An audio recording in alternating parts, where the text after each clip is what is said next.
ntabwo byarebwe turimo turibona mu byiciro nkangira urugero ndiheraho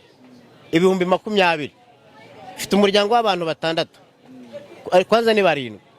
ibihumbi 140 ingahe ayo mafaranga babona yava he wowe wicaye mu biro uri gutegura umuntu uri mu cyaro w'umuhinzi w'umuzunguzayi umunyagataro umuyede ukorera amafaranga ibihumbi 2 ku munsi umushyize ku bihumbi 20 urukundo ukunze uwo muntu n'uruhe mbona uwo muntu atari kumukunda ahubwo ari ukugira ngo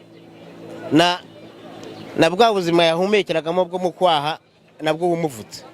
ingaruka ni kwa kundi kuzereza nyine umuturage ese niba mu cyaro kugira umuntu yishyure mituweli batera ihene ye bakayijyana kugira ngo yishyure mituweli uyu munsi ukaba umushyize kuri 20 so kugira ngo arusheho kuba inzererezi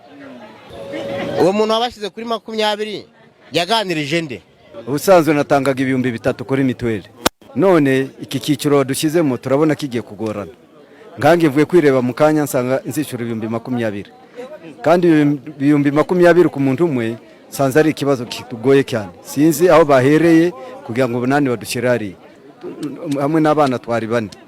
nishuraga ubusanzwe ibihumbi 12 none sanze zishyura ibihumbi 80 ibihumbi 80 kubibona ntago byashoboka gutanga ibihumbi 3 nagomba kujya kuyahingira ntago byaga byoroshye ko ntanga ibihumbi 21 none se hagati aho ngaho nibakira muri 5 na 3 byaga ari intambara na minerivare y'abana ari ikibazo urumva nge nayakura hehe nk'ubu nkanjye nisanze ndi ku bihumbi 5 kandi mpinganya kabyizi